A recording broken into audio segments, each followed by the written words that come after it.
నమస్కారం అండి. మాటి మంత్రంలో నేను మీ మాధవి. రాయి ఎల్లప్పుడూ నీటిలో ఉన్నా మెత్తబడదు. అలాగే ధీరుడికి ఎన్ని కష్టాలు వచ్చినా ఆత్మవిశ్వాసాన్ని కోల్పోడు. బానిసగా బ్రతికినంతకాలం ఊరంతా చుట్టాలే. ప్రశ్నించడం ఎప్పుడైతే మొదలు పెడతామో అప్పుడు సొంత వాళ్ళు కూడా శత్రువులు అవుతారు. ఎదుటి వ్యక్తి గౌరవించలేదని బాధపడకు. నీకు మర్యాద ఇవ్వలేదని ఆవేశపడకు. నిన్ను గౌరవించే అర్హత వారికి లేదని తెలుసుకో. నీకు మర్యాద ఇచ్చే అంత సంస్కారం వారికి లేదని అర్థం చేసుకో. డబ్బు వస్తే నీ చుట్టూ చేరేవాళ్ళు చాలామంది ఉంటారు. కానీ జబ్బు వస్తే చూసే దిక్కు ఎవ్వరూ ఉండరు. ఖర్చు పెట్టినంత సులువుగా సంపాదించలేము. కాబట్టి సంపాదిస్తున్నప్పుడే మీకంటూ కొంత ధనాన్ని దాచుకోండి. జీవితం నీది, కష్టం నీది. గెలుపు ఓటమి అన్నీ నీవే. పడితే లేవాల్సింది నువ్వే. బాధని భరించాల్సింది నువ్వే. ధైర్యం చెప్పుకోవాల్సింది నీకు నువ్వే. ఇతరులు కేవలం చోద్యం చూస్తారు, వీలైతే ఎగతాళి చేస్తారు. అందుకే ఎవరినీ పట్టించుకోవద్దు. ఎంత అరగదీసినా గంధపు చెక్క తన సువాసన కోల్పోదు. అలాగే ఎన్ని అవరోధాలు ఎదురైనా ధీరుడు ఆత్మవిశ్వాసాన్ని కోల్పోడు. నీ గెలుపు కోసం ప్రయత్నించు. ఎప్పటికైనా గొప్పవాడివి అవుతావు. ఎదుటివాని ఓటమి కోరుకోకు. ఎప్పటికీ చెడ్డవాడిగానే మిగిలిపోతావు. ధనం ఎక్కువగా ఉన్నప్పుడు ఖర్చు చేసే గుణం తగ్గించుకో. కోపం ఎక్కువగా ఉన్నప్పుడు మాటలను అదుపు చేసుకునే గుణం నేర్చుకో. భయపడి పరిగెడుతూ ఉంటే భయంతో జీవితాంతం పరుగులు తీస్తూనే ఉంటావు. ఒక్కసారి ధైర్యంగా నిలబడి చూడు. వాళ్ళు ఎవరైనా వెనకడుగు వేయాల్సిందే. ఎవరో విలువ ఇవ్వలేదు అని బాధపడకు. నీ జీవితం నీకు విలువైనది. విలువలేని, విలువ ఇవ్వని వారి మధ్య ఉండి నీ విలువ పోగొట్టుకునే కన్నా దూరంగా ఉండి చూడు. వాళ్ళ తర్వాత స్థితే నీ విలువను గుర్తు చేస్తుంది. ఈ ముగ్గురిని దరికి రానివ్వకండి.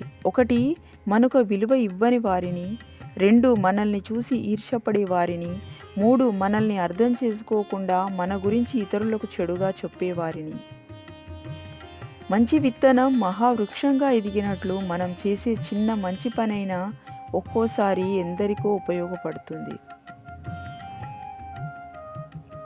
కాలికి తగిలిన ఎదురు దెబ్బలు నడవడం నేర్పిస్తాయి. మనసుకు తగిలిన ఎదురు దెబ్బలు బ్రతకడం నేర్పిస్తాయి.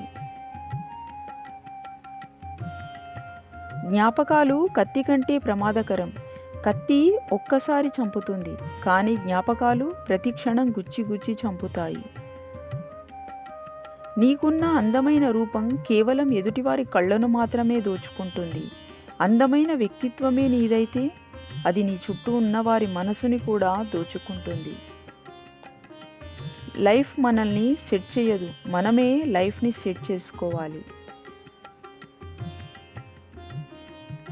అపార్థం చేసుకొని నిందించే ప్రతి ఒక్కరికి మనం సమాధానం చెప్పనక్కర్లేదు. అర్థం లేని మాటలకు బాధపడకూడదని మన మనసుకు చెప్పుకుంటే చాలు. ఒకరు నచ్చారని నీ బలహీనతలను ఎప్పుడూ విప్పి చెప్పకు. ఏదో ఒకరోజు వాటితో వారు నిన్ను ఆడేసుకుంటారు. ఎదగాలి అనే లక్ష్యంతో బలహీనమైన మొక్క కూడా బలమైన బండరాయిని సైతం చీల్చి పెనువృక్షం అవుతుంది. అలాగే గెలవాలి అనే లక్ష్యం ఎంతటి కష్టాన్నైనా జయిస్తుంది. ఎవ్వరిని నొప్పించకుండా, ఇబ్బంది పెట్టకుండా, ఏ ప్రాణిని హింసించకుండా అందరికీ ప్రేమని పంచుతూ బ్రతకడమే నిజమైన మానవత్వం.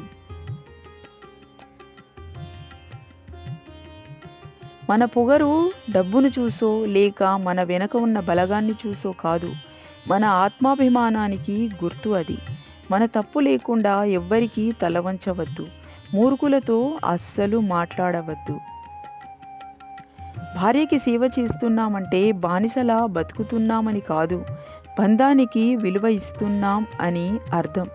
భార్య అంటే అమ్మ తర్వాత అమ్మే కదా. నీకోసం ఎదురు చూసే మనిషిని ఒక గంటో, ఒక పూటో, ఒక రోజో నిర్లక్ష్యం చెయ్యి, తప్పులేదు.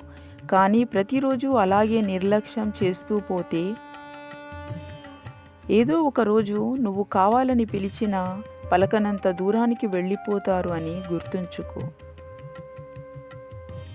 భార్యకు కావలసింది డబ్బు, బంగారం కాదు, నీకు నేనున్నాను అని ధైర్యం చెప్పి ప్రేమగా చూసుకునే భర్త. ఆ భగవంతుని సాక్షిగా ఒక్కటి చెబుతున్నాను విను. నిన్ను ఎవ్వరు ఏమన్నా మౌనంగా ఉండు. తప్పుకు తగ్గ శిక్ష కాలమే విధిస్తుంది. వాదించి నీ గుణాన్ని కోల్పోకు. ఎవరైనా నిన్ను తక్కువ చేసి మాట్లాడినప్పుడు మౌనంగా ఉండండి. మీ విలువైన సమయాన్ని కేటాయించి ఈ వీడియోను చూసినందుకు ధన్యవాదములు.